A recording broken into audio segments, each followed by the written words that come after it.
आपला पुढचा घटक आहे वर्तुळ कंस. आता वर्तुळ कंस कशाला म्हणायचं ते आपण अगोदर बघूया. तर वर्तुळ कंस आर्क्स आपण 8वी ला 9वी ला शिकलेलो आहोत. आता आपण परत एकदा त्याची थोडक्यात उजवणी म्हणून इथे बघूया.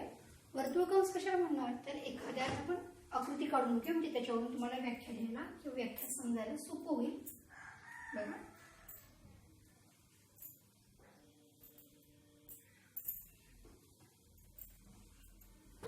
एक वर्तुळ काढले आणि त्या वर्तुळाची एक वृत्त छेदिका काढतोय आपण इथं.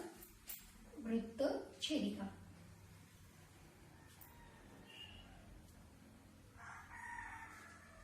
किती बिंदूची तर 2 बिंदू ए आणि बी.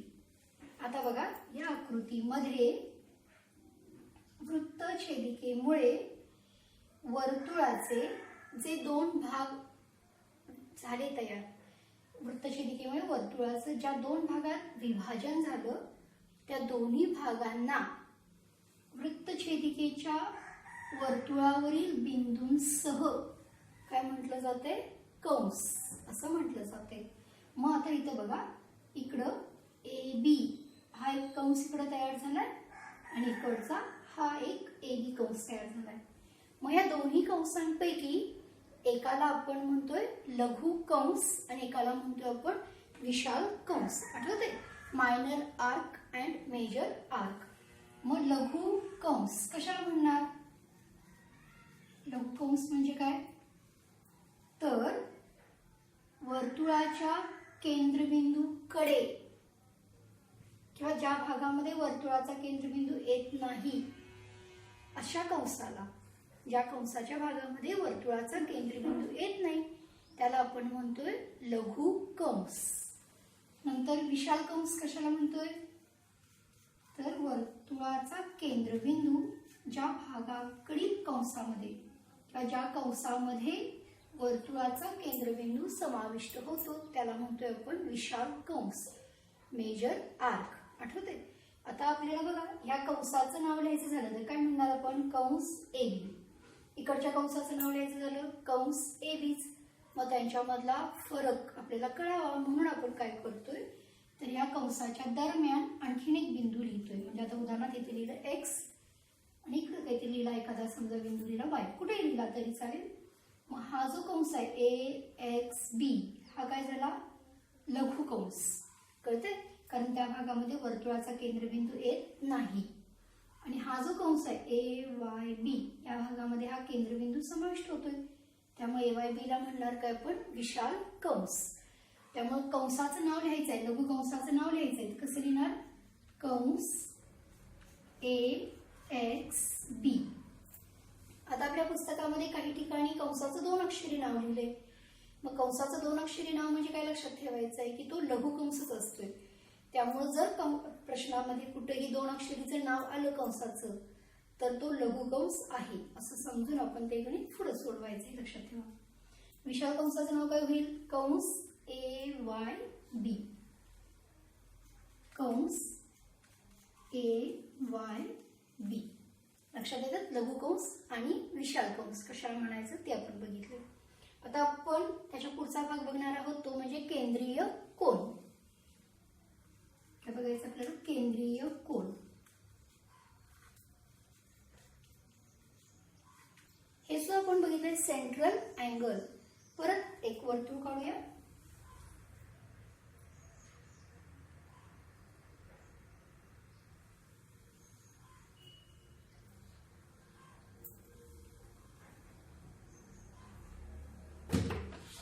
आणि आता केंद्रीय कोन म्हणजे काय की ज्या कोनाचा शिरोबिंदू हा वर्तुळाचा केंद्रबिंदू असतो, ज्या कोनाचा शिरोबिंदू हा वर्तुळाचा केंद्रबिंदू असतो अशा कोनाला म्हणणार आहे आपण केंद्रीय कोन. त्यामुळं इथं बघा आकृती कशी काढतो आपण.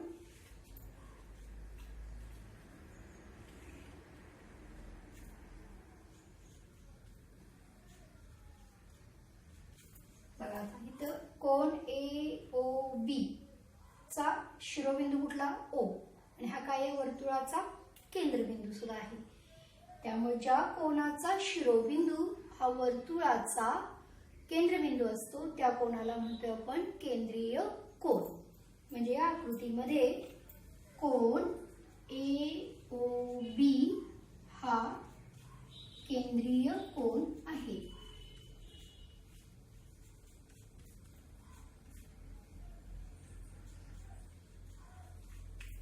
आता आपण मागील वर्षी measure of a minor arc 8वीला असताना measure of a minor arc, measure of a major arc हे सुद्धा बघितले. त्यामुळे आपण थोडक्यात आता ते सुद्धा बघूया. कंसांची माप कशी काढायची. त्यामुळे आता आपल्याला जर कंसाचं माप म्हणायचं आहे तर काय म्हणणार आपण, कंसाची मापे.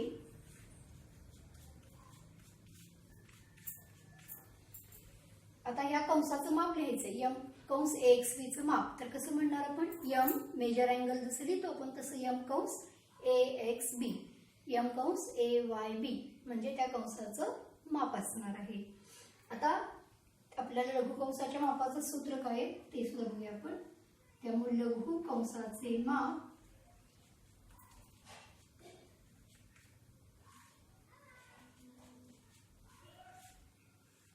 बरोबर संगत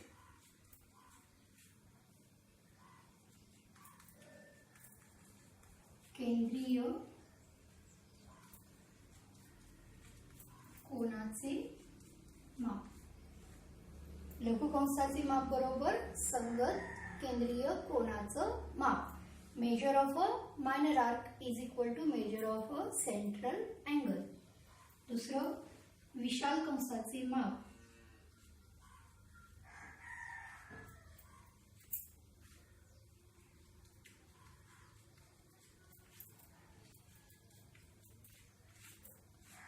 बरोबर 360 अंश वजा संगत लघु कंसाचे माप.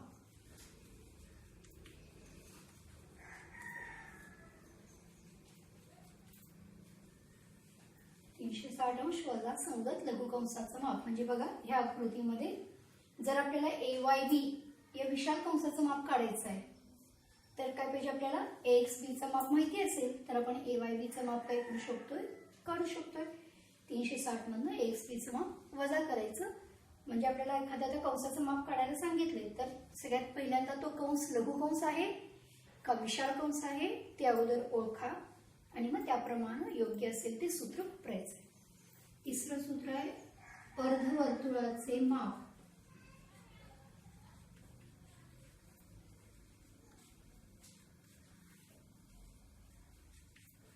बरोबर 180 अंश आणि वर्तुळाचे माप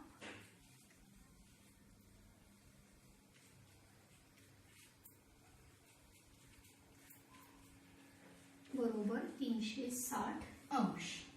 आता अर्धवर्तुळाचं माप म्हणजे काय, जर आपण ही वृत्तछेदिका बघा, वृत्तछेदिका जर आपण सेंटरमधनं जाणारी काढली अशी तर काय होईल, वर्तुळाचे 2 समान भाग होणार आहेत आणि ह्या दोन्ही समान भागांपैकी प्रत्येक भागाला आपण काय म्हणणार आहोत, अर्धवर्तुळ, ज्याला आपण सेमी सर्क्युलर आर्क असं म्हणत होतो, ते अर्धवर्तुळ आहे. त्यामुळे अर्धवर्तुळाचं माप 180 अंश आणि वर्तुळाचं माप आहे 360 अंश. ही 4 सूत्र व्यवस्थित बघा काय ती लिहून घ्या आणि पाठ. पुढचा घटक आहे कंसांची एकरूपता.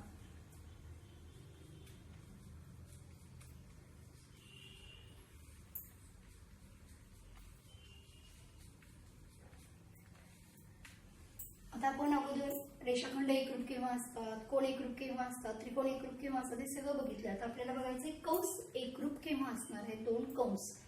त्यासाठी परत आपण एक आकृती वर्तुळ काढूया.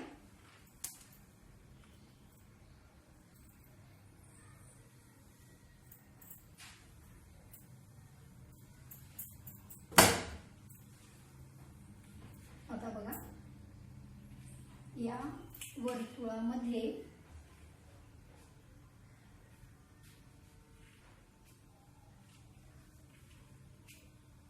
A, B, C, D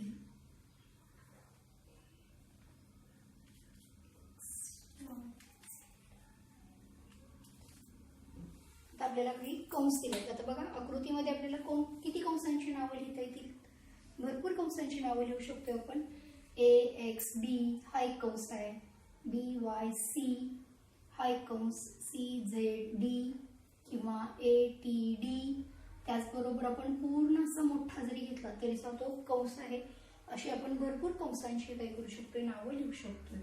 आता या आकृतीमध्ये बघा, समजा या कोणाचं माप दिले 60, या कोणाचं दिले 30, या कोणाचं दिले 60 अंश. आता दोन कंस एकरूप आहेत असं आपण केव्हा म्हणणार आहोत?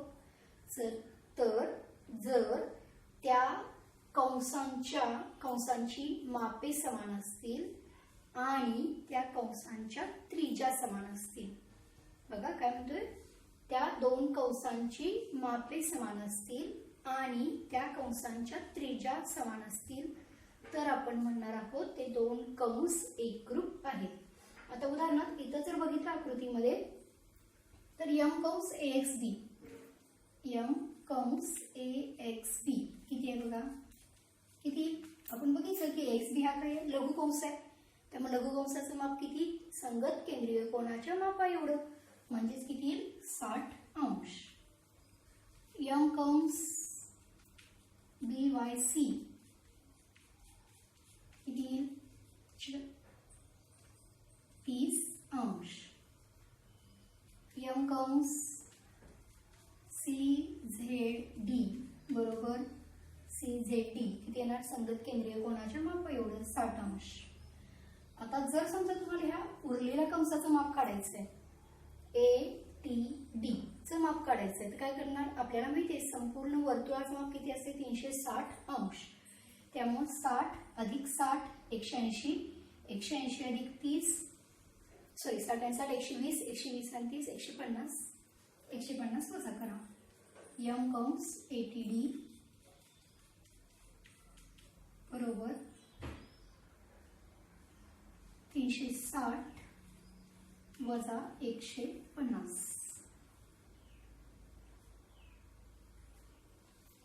210 अंश. मग बघा यातल्या कोणत्या कंसांची माप समान आहेत? तर AXB आणि CZDचं, आणि एकाच वर्तुळातले आहेत, त्यामुळे दोन्ही कंस काय असणार आहेत? एकरूप असणार आहेत. आणि म्हणून आपण म्हणू शकतोय कंस M कंस AXB बरोबर M कंस CZD, आणि म्हणून कंस AXB एकरूप कंस CZD. हे दोन कंस काय झाले? एकरूप. एकरूपतेचे चिन्ह माहितीच आहे आपण कसं लिहितोय, लक्षात येते काय? कंस एकरूप असण्यासाठी काय पाहिजे? त्या कंसांची माप समान पाहिजे आणि त्या कंसांच्या त्रिज्या समान पाहिजे. पुढचा आपला गुणधर्म आहे कंसांच्या बेरजेचा गुणधर्म.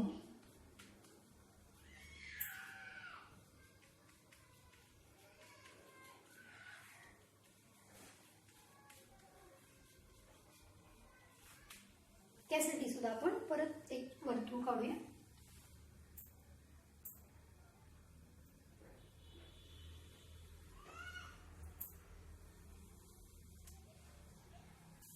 आता ह्या वर्तुळावर मी काही बिंदू लिहिते बघा, इथं P Q R S T, कुठे काही बिंदू लिहिलेत. आता जर समजा आपल्याला कंस PQ आणि कंस QR ची बेरीज करायची आहे तर काय करणार आपण?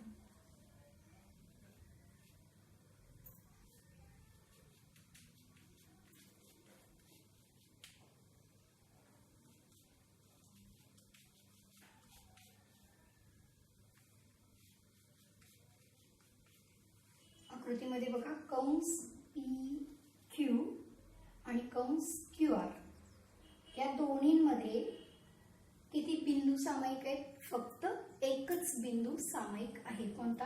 Q. बरोबर. PQ आणि QR मध्ये फक्त एकच बिंदू Q हा सामायिक बिंदू आहे आणि त्यामुळे ह्या दोन कंसांची बेरीज म्हणजे काय?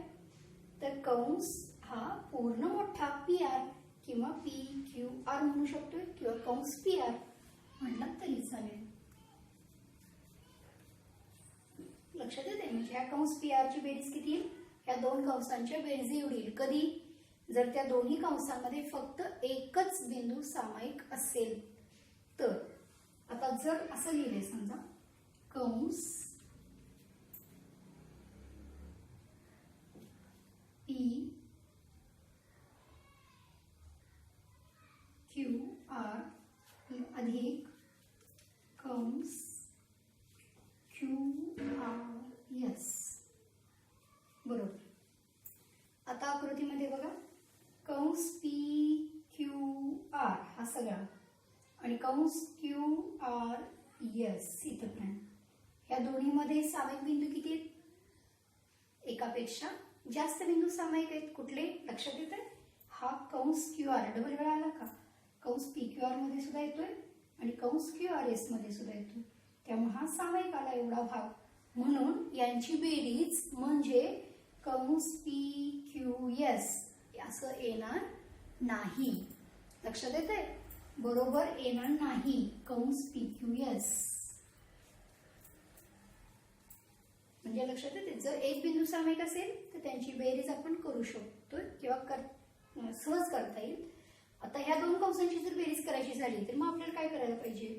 त्या कंसांची मापं बघायला पाहिजे. त्यातलं ह्या कंस क्यू आरचं माप डबल वेळा येईल बेरीज करताना. त्यामुळे ते वजा करून टाकायला पाहिजे. मग आपल्याला उत्तर काय मिळेल? आपल्या ह्या दोन कंसांची बेरीज आपल्याला काढता येईल. लक्षात येते? त्याच्यानंतर आपल्याला काही